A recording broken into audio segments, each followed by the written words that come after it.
Ashamar kafune kabajamtoota daawwattoota leessaa mul'unaa faamilii jirtu nagaa keessanii ani nagaa gooti galata waaqayyoo gooftaan nagaa keenya ta'e eebbifamu galanni waaqa keenya waaqayyoodhaaf haa ta'u abbaan keenyas nagaa keenya baay'isee gooftaan keenya eebbifamu kunoo anis galataan dhufeen jira galataan mucaa koo kaasutti baadhee dhungachaa Jajja ufeera channel kana faaraa warra taatan subscribe gochuun gara maatii keenyaatti akkama kamtan jaalalaan isin gaafannaa isiniin jedha daawwattoota keenya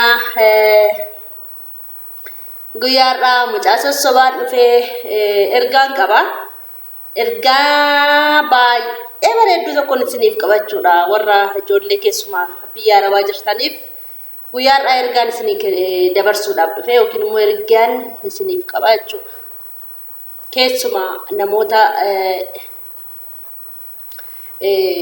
viidiyoo kiyya ilaalanii arrabsaniif ergaan qabachuudha warreen na jaallataniifis ergaan qaba warreen na jibbaniifis ergaan qaba jechuudha sababiin isaa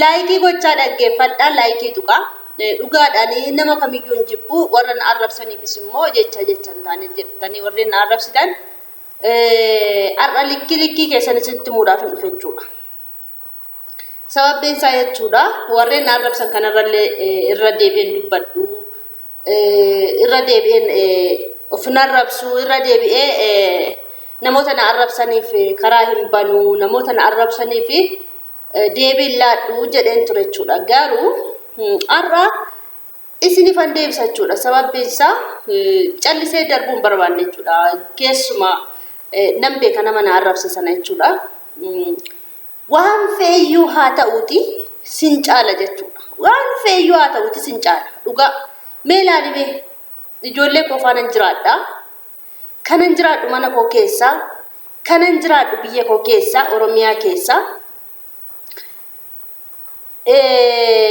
birri lakkaa'u qofa laalaa jirtaati sigalee birri lakkaa'u qofa laalaa jirta ani kana uumaa tokkoyyuu sitti lakkaa'u jechuudha sitti lakkaa'u dhugaa jechan taane jettee na arrabsite kaleessa ani sitti lakkaa'u mee qoymee ani immoo waan tokko siin jedha jechuudha uffatan taane uffadhee hoo dhufesi Itoophiyaa keessan jira mana koo keessan jira biyya koo keessan jira wanti na xiqqeessus wanti gannabuusus tokko illee jiru jechuudha waanan barbaade uffadhee hoo dhufe jechuudha garuu hojiin hojjechaa ture uffata miicaa ture tanii dhaqee shunkurtii muree jechuudha rakkoo tokkoyyuu hin qabu Itoophiyaa keessa akka baate dagatte har'a addaatteerumaaf diimatteerumaaf bakka akkasumatti waan haftu isitti fakkaate jechuudha anis akkasumatti fakkaata ture yoo buleetti akkasitti naftu sigalee inaftu akkasitti Itoophiyaan dhufta miti torbeen lama gaadha addaachuudhaaf torbeen lama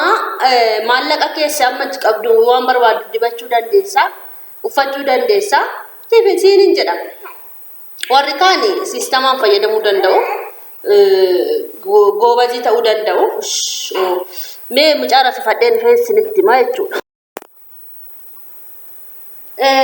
sinin jedha daawwattoota kwaan isin tuquudhaaf miti dhugaa dubbachuudhaaf warreeni inaaffaan isaan hanqabaqabee akkasuma arrabsoodhaan arrabni isaanii bobba'ee jechuudha isaaniifani jechuudha simmeanii uma jechuudha callisanii uma waa'ee uffannaa kootii isin galchu dhugaadha warra na jaallattan leensaa maalii fi akkasitti uffattanii keessaan dhuftanii na gorsuu dandeessu komandiillee na barreessuu dandeessu rakkoon qabu yaada keessan kuni garuu arrabsoo arraban taane yeroo dubbatanii nama gaddisiisaa yookiin nama jibbisiisa jechuudha maaliif arraba fi keessaa arrabsoo yeroo ba'u sirrii miti jechuudha arraba fi keessaa yeroo arrabsoon ba'u sirrii miti jechuudha haadholiin keenya akkamitti nu guddisan uffatuma babbareedaa uffatuma bakka zinnitti surree waxxaxaratanii bareedanii addaatanii nu guddisanii lakki haati koo baadiyyaadha nama baadiyyaati katee tokko na guddiste katee tokko uffattee na guddiste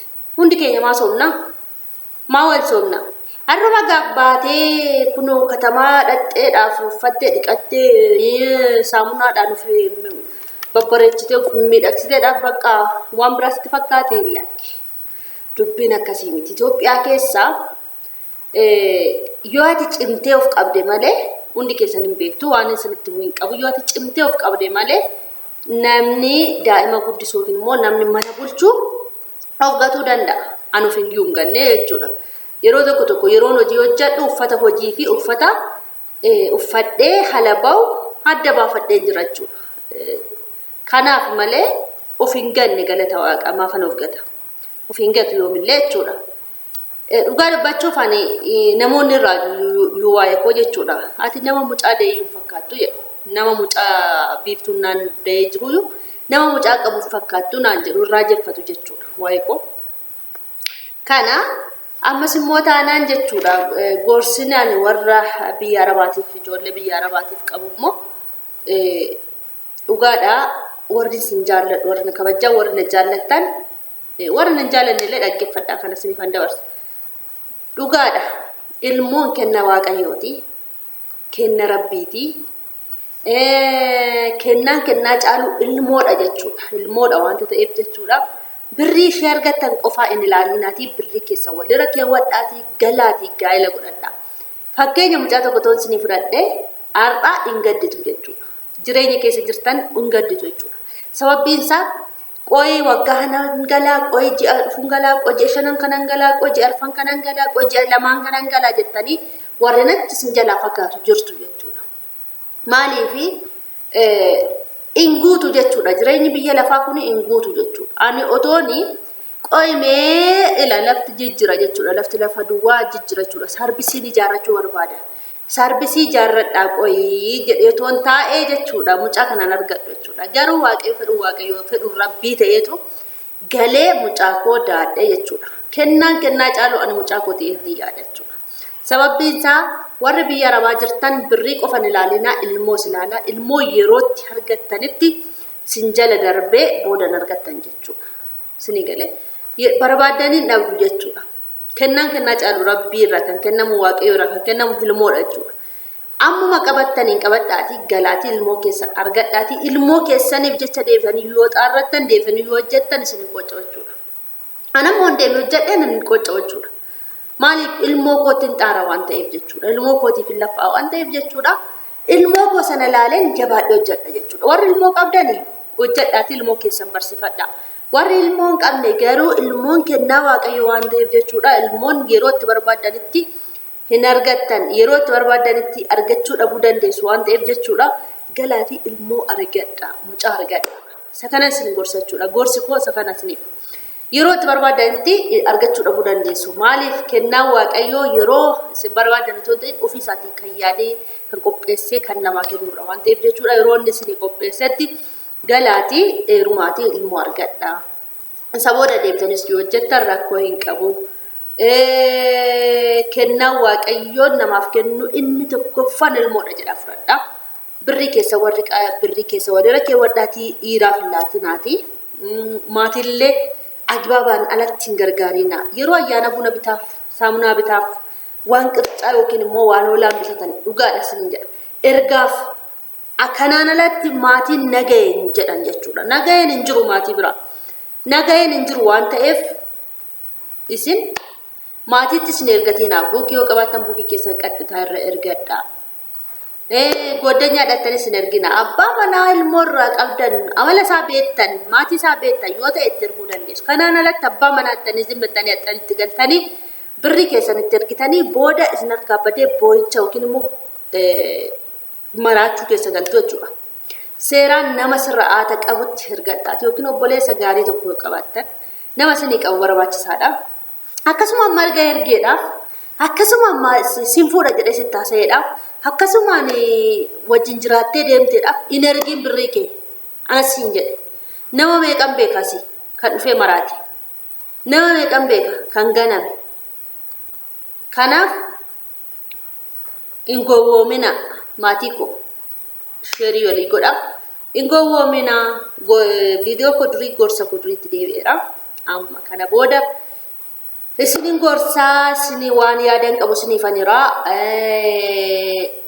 akkasuma ingowwoomina birrii keessan ergina obboleetii tokkotu yaada tokko naaf reechuudha akkas jetti leensaa wayin sitti maddaanaan jette shii madduun jedhee miidiyaa irratti nama maxxanseettee shin jedheeni maqaa nama dha'uun barbaadne suura nama maxxansuun barbaadne biyya keessan jiraa hin barbaadu waan akkasii jechuudha waa'ee makootan hojjedha akkana naan jette obboleettiin illee kunillee daawwattuu makooti leensaatti hojjennaan marga ergeeraa duras immoo dhufeetanii torbee lama faana jiraadheen deebi'ee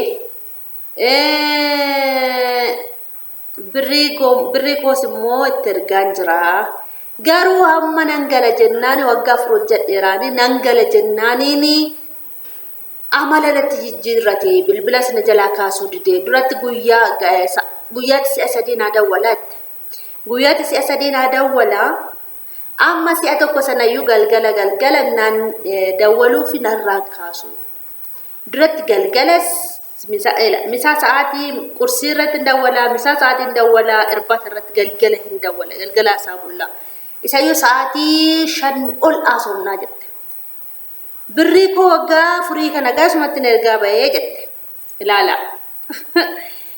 amma mucayyoo kana ani jana dhaggeeffattuu fi kana sanallee jedhu karaa keessaa ammas si gorsiseera birrii kee kana booda qabadhu umuriin kee shin darbite maamiti jabaadhuti hojjedhuti kaawwadhuti gara biyya kee galii nama nagaa ta'uu danda'a dhiisuu danda'a namni kun jechuudha si kaa'uu danda'a dhiisuu danda'a taa'ee si eeguu danda'a fuudhuu danda'a hin beekamu namni har'a hin beekamu yaanni nama hin beekamu jechuudha kanaaf daawwattoota kiyyaa warreen kana keessa jirtan birrii akkasuma marga ergeera wajjin jiraadheera noonan beeka nuu maatii isaan beeka maali sana jettani irraa of eeggadhaa birrii keessan erguurra sababbiin isaa lafa bitii mana jaarii sana godhii asiin baasii achiin baasii booda maraachuutti jirtu maatii keessan hin mariyadhaa sinii galee maatii keessan hin mariyadhaa maal godhu akkasii yaanni akkasii jira godanyaan qabadhee riyaan qabadhee birriitti ergumoo dhiisumoo jettan maatii keessan mari'achuu dandeessu jechuudha maatiin keessa waan fi'aa ta'uti akkati